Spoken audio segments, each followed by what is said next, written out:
မိသားစုဝင်တွေအားလုံးစုဝေးနေတဲ့အချိန်မှာပဲအိမ်တော်ရဲ့အကြီးအကဲဖြစ်သူကအန်တာတုံလှုပ်သွားပါတယ်။ဘာကြောင့်များသူဒီလောက်တောင်ထိတ်လန့်သွားရတာလဲ။အဖြေကတော့အိမ်ရဲ့အငယ်ဆုံးသားလေးရဲ့နောက်ွယ်ကချို့ဝှက်ချက်တစ်ခုကြောင့်ပါ။ကလေးလေးကတော့ဘာမှမသိရှာပဲပျော်ရွှင်စွာနဲ့ပြေးလွှားစော်ကစားနေပါတယ်။သူကတော့အိမ်မှာရှိတဲ့လူကြီးတွေကိုနောက်ပြောင်ဖို့ကြံစီထားတာပါ။ကလေးလေးကသူ့လက်ထဲမှာကင်ထားတဲ့အရာတစ်ခုကိုမိခင်နဲ့အမဖြစ်သူကိုပေးဖို့ကြိုးစားပါတယ်။သူတို့နှစ်ယောက်ကတော့ဘာမှမသိပဲကြောက်လန့်တကြားနဲ့နောက်ဆုတ်သွားကြပါတယ်။ကလေးလေးကဒါဟာဘာမှမဟုတ်ဘူးလို့ပြောပြီးမိခင်ကိုတစ်ချက်မြည်ကြည့်ဖို့တိုက်တွန်းပါတယ်။မိခင်ဖြစ်သူကလည်းကလေးရဲ့စိတ်မကောင်းဖြစ်မှာစိုးလို့တစ်ချက်မြည်ကြည့်လိုက်ပါတယ်။အဲ့ဒီအချိန်မှာပဲမိခင်ဖြစ်သူရဲ့မျက်နှာမူအရာကချက်ချင်းပြောင်းလဲသွားပါတယ်။သူမြည်လိုက်တဲ့အရာကအစားအစာမဟုတ်ပဲအလွန်ရင်ရှာစရာကောင်းတဲ့အရာတစ်ခုဖြစ်နေလို့ပါ။ကလေးလေးကအမဖြစ်သူကိုလည်းမြည်ကြည့်ဖို့ထပ်ပြီးတိုက်တွန်းပါတယ်။အမဖြစ်သူကတော့ချက်ချင်းပဲငင်းဆန်လိုက်ပါတယ်။ကလေးလေးကသူမြည်ကြည့်လိုက်တဲ့အရာကိုပြန်ကြည့်ပြီးအံ့တသွားပါတယ်။သူကတော့အရသာကောင်းတယ်လို့ထင်ထားတာပါ။အိမ်တော်ရဲ့အကြီးအကဲကအိမ်ဖော်ရီစားပွဲပေါ်မှာတင်ထားတဲ့အရာတွေကိုကြည့်ပြီးစိတ်ဆိုးသွားပါတယ်။သူကတော့ဒါဟာဘာလဲဆိုတာကိုသိချင်နေပါတယ်။သူကအဲ့ဒီအရာကိုအနီးကပ်ကြည့်ပြီးအနံ့ခံကြည့်လိုက်ပါတယ်။အဲ့ဒီအချိန်မှာပဲသူ့မျက်နှာမှာအပြုံးတစ်ခုပေါ်လာပါတယ်။သူကကလေးလေးရဲ့နောက်ပြောင်မှုကိုသဘောကျသွားပြီးရေမောလိုက်ပါတယ်။သူကတော့ကလေးလေးရဲ့အပြုမှုကိုချစ်စရာကောင်းတယ်လို့ထင်နေတာပါ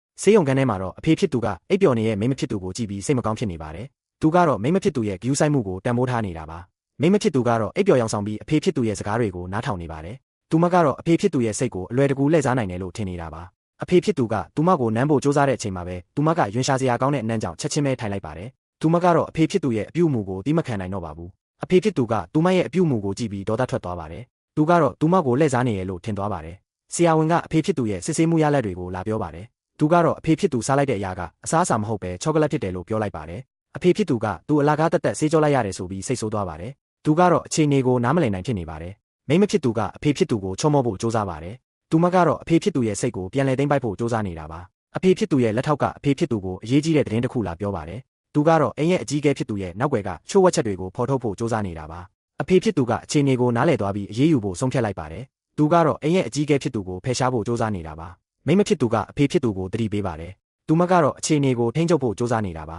။အိမ်တော်မှာတော့မိခင်ဖြစ်သူကသမီးဖြစ်သူကိုဂယူးဆိုင်နေပါတယ်။သူမကတော့သမီးဖြစ်သူရဲ့အန္တရာယ်ကင်းရှင်းရေးကိုအဓိကထားနေတာပါ။အကိုဖြစ်သူကမိခင်ဖြစ်သူကိုစိန်ခေါ်ပါတယ်။သူကတော့မိခင်ဖြစ်သူရဲ့စိတ်ရင်းကိုမယုံကြည်ပါဘူး။သမီးဖြစ်သူကအကိုဖြစ်သူကိုမိခင်ဖြစ်သူရဲ့အကြောင်းကိုရှင်းပြပါတယ်။သူမကတော့မိခင်ဖြစ်သူရဲ့စိတ်ရင်းကိုယုံကြည်နေတာပါ။ကလေးလေးကအကိုဖြစ်သူရဲ့အဝတ်စားကိုကြည့်ပြီးချီးကျူးပါတယ်။သူကတော့အကိုဖြစ်သူကိုအားကျနေတာပါ။မိခင်ဖြစ်သူကအကိုဖြစ်သူကိုစိန်ခေါ်ပါတယ်။သူမကတော့အကိုဖြစ်သူရဲ့စိတ်ကိုပြောင်းလဲဖို့ကြိုးစားနေတာပါ။အကိုဖြစ်သူကမိခင်ဖြစ်သူကိုစိန်ခေါ်ပါတယ်။သူကတော့မိခင်ဖြစ်သူရဲ့စွမ်းရည်ကိုစမ်းသပ်ဖို့ကြိုးစားနေတာပါ။မိခင်ဖြစ်သူကအကိုဖြစ်သူကိုတိုက်ခိုက်ဖို့အဆင်သင့်ဖြစ်နေပါတယ်။သူမကတော့အကိုဖြစ်သူကိုသင်ခန်းစာပေးဖို့ကြိုးစားနေတာပါ။ကလေးတွေကအကိုဖြစ်သူကိုတားဆီးဖို့ကြိုးစားပါတယ်။သူတို့ကတော့မိသားစုအတွင်းမှာပြဿနာမဖြစ်စေချင်ပါဘူး။အကိုဖြစ်သူကကလေးတွေကိုစိန်ခေါ်ပါတယ်။သူကတော့မိသားစုရဲ့အာဏာကိုရယူဖို့ကြိုးစားနေတာပါ။အကိုဖြစ်သူကမိခင်ဖြစ်သူကိုတိုက်ခိုက်ဖို့ကြိုးစားပေမဲ့အောင်မြင်မှုမရရှိပါဘူး။သူကတော့မိခင်ဖြစ်သူရဲ့စွမ်းရည်ကိုအံ့တားနေပါတယ်။သမီးဖြစ်သူကအကိုဖြစ်သူကိုလက်လျှော့ဖို့တိုက်တွန်းပါတယ်။သူမကတော့မိသားစုရဲ့ငြိမ်းချမ်းရေးကိုလိုလားနေတာပါ။အကိုဖြစ်သူကဒဏ်ရာရသွားပြီးမိခင်ဖြစ်သူရဲ့ဂယူးဆိုင်မှုကိုခံယူရပါတယ်။သူကတော့မိခင်ဖြစ်သူရဲ့စိတ်ရင်းကိုနားလည်သွားပါတယ်။သမီးဖြစ်သူက